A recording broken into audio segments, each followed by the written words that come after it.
Labour Party, Peter Obi, in a series of tweets on Tuesday, condemned what he described as the silent arrest of his supporters by security operatives. On October 1st, there were reports on social media that officials of the Department of State Services allegedly arrested one Joseph Onwara, who flew in from France to attend the rally organized by Obi's supporters in Lagos. He was said to be one of the coordinators of the 4 million people rally.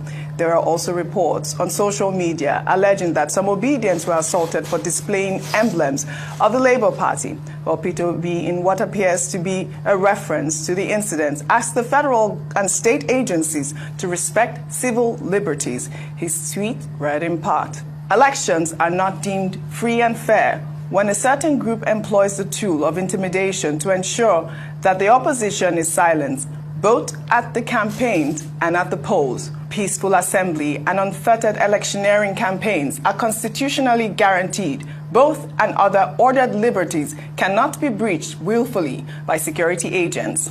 Recent reports of Obidians being silently arrested by some security agents is extremely disturbing and condemnable. We must ensure that everyone is given a level playing field in the forthcoming elections and that no eligible Nigerian, irrespective of ethnicity, religion, or political affiliation, is disenfranchised, more so through violence and intimidation."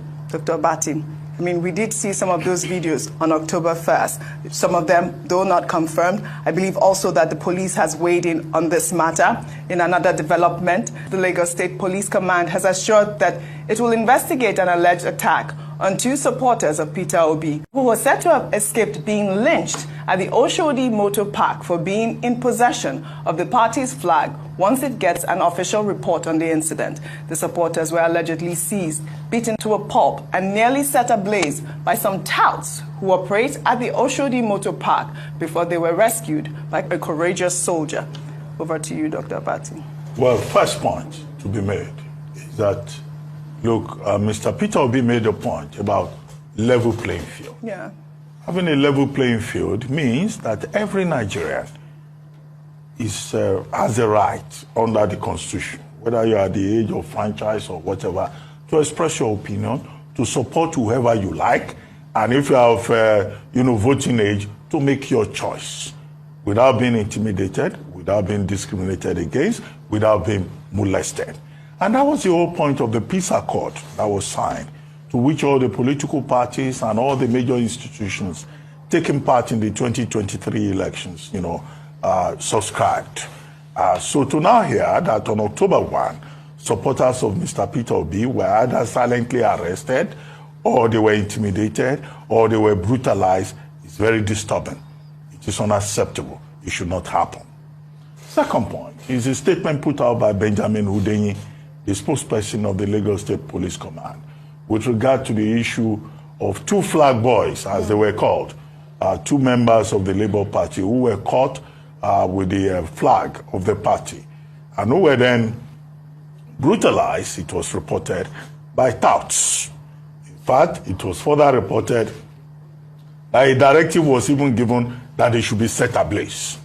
And Benjamin Hundeyin has assured us that the police command in Lagos is investigating this, clearly saying that this is unacceptable.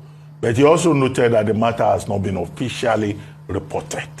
Whether the matter is officially reported or not, I think it is serious enough for the police command in Lagos State to take up the matter, including even encouraging the 2 affected persons or all affected persons whose rights may have been violated under the law to go ahead and press charges.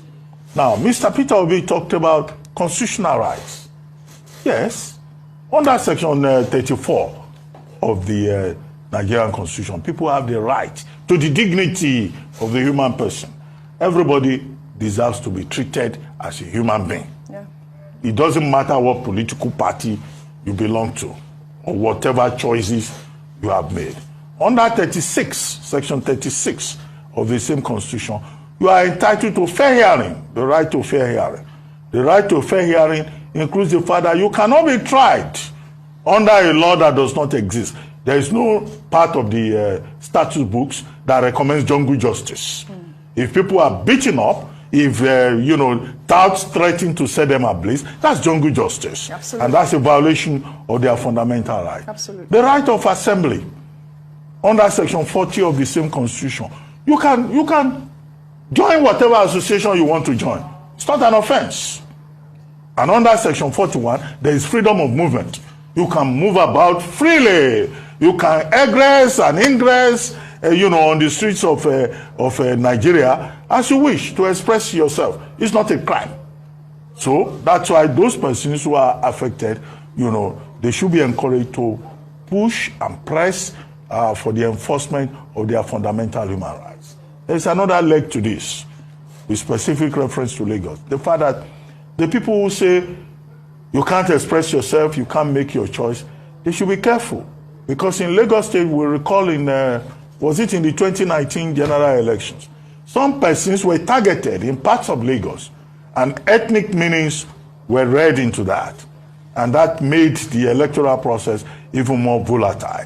Whether you are Igbo or Hausa or you are Ejagam or Junkun or TV, wherever you live in Nigeria, the Constitution recognizes your right to make your choice, and nobody, you know, should molest you. So these are the issues, okay?